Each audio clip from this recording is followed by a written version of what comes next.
Well, good morning. Good morning, Loki butt. These just arrived. They are the diesel heaters that will hopefully make my experience in the garage a little bit more pleasant. Got a muffler, you got a little remote control, and there it is. And the other one. I've got two 8 kilowatt diesel heaters. I have to go with two because I have a 2-car garage. I figure, well, I want it nice and warm and toasty. Plus, if one decides to fail, I still have a good one. Right, bud? Are you gonna help? I don't feel like buying a bunch of car batteries. We've got a positive and a negative here. What am I gonna do? Well, that's where these come in. They are power inverters. 110, 125 volt AC to 12 volt DC. One of these goes to one of these units. So I bought two of these. What? What do you want?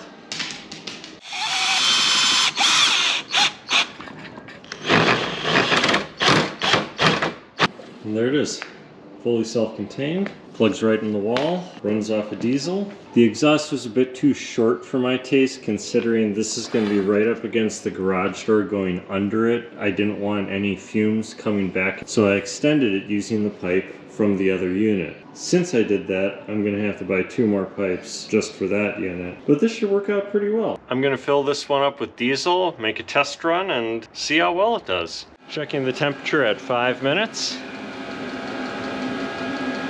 Wow. And just for a little added safety, I got myself a carbon monoxide detector. Well, I'm gonna let it keep warming up the garage. It kind of smells a little in here, I don't know.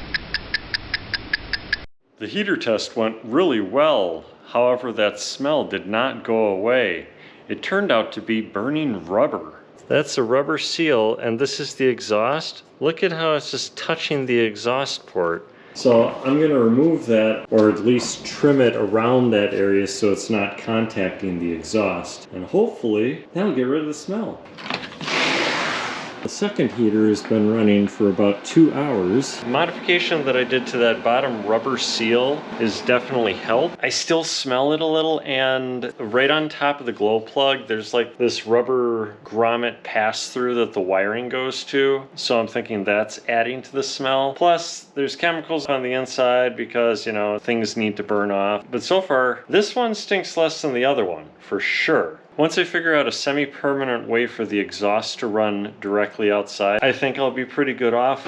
Both heaters have been running for just over 2 hours, as you can see.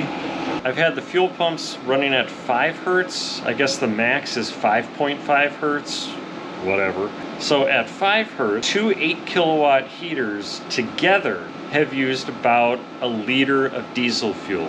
Now my garage started at about 20 degrees. It's currently just around 60 degrees. That's pretty nice. I'm looking forward to continuing the work now. I spent the entire afternoon ordering parts. A lot of parts. And then some things that I didn't know that I wanted. That's usually how it works when you're restoring a vehicle or doing modifications. You always end up buying more than what you expect. I've learned that spending more up front ends up saving a lot of work and time in the long run. Now I have to find a turbo. Clearly, that's a lot of play. Oh. I've looked at upgrading and putting a bigger turbo on. While yes, it would be wonderful, I really don't want to spend that much over my budget until I rebuild the gas engine that came out of this van. I do have some parts that I can install in the meantime. First up is a huge shout out to Christopher Camacho at Uniworks Design. I've got a radio head unit spacer, the vent window prop rods, very cool. I've got a set of these on my 85 Vanagon. Door edge protectors, again I've got a set of these on my 85 Vanagon. As you can see, they're really simple. They stick right on using 3M double-sided tape, and when you go to open the door, you're not going to chip any paint. Of course, please don't try that at home. Next is the table leg guide bushing. All you have to do is take the tabletop off the leg, then loosen the table knob, and pull the leg out of the way. and simply slide it right in. Then reinstall the table. These table mounting brackets and latch mount right to the bottom side of this rear cabinet to hold the front table out of the way. Anyone who owns a Westfalia knows when you just leave the table there, it's gonna fly out, so you have to strap it in, or you put it on the back seat, or you have to put it on top of the bed, and it's just sort of in the way. So this is a great bit of kit. I bought 2 sets because I have 2 tables. If I wanted to, I could put the rear table back here, but then where would the front table go? So what I'm choosing to do, and this is pretty cool, right there. It's out of the way. I'm 6 feet tall. There's still a few inches above my head here. So this is gonna work out great. I've got a storage place for both the front and the rear tables. That way I can easily access the cabinet that goes under the rear table. Right here.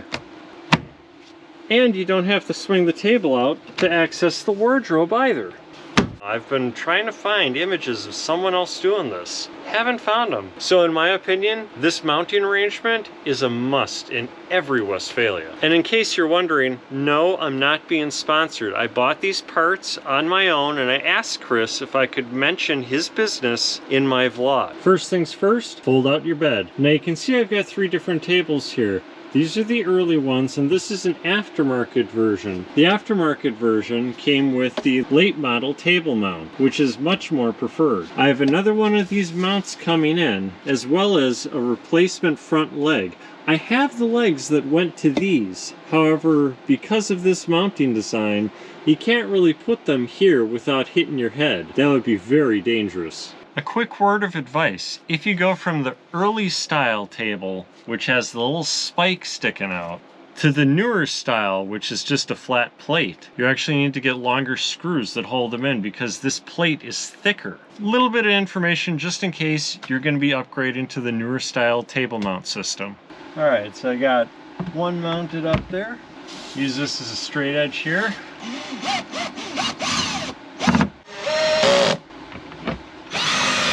And now for the extra delicate bit, putting this little spacer up here so that it doesn't rattle and that the latch doesn't screw up the table or the molding.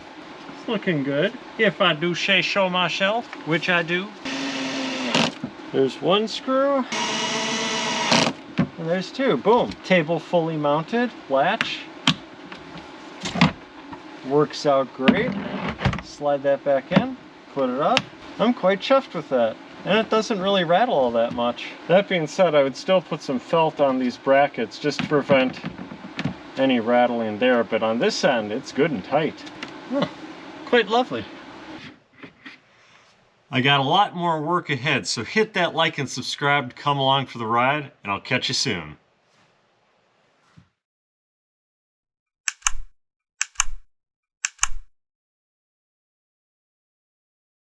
Right?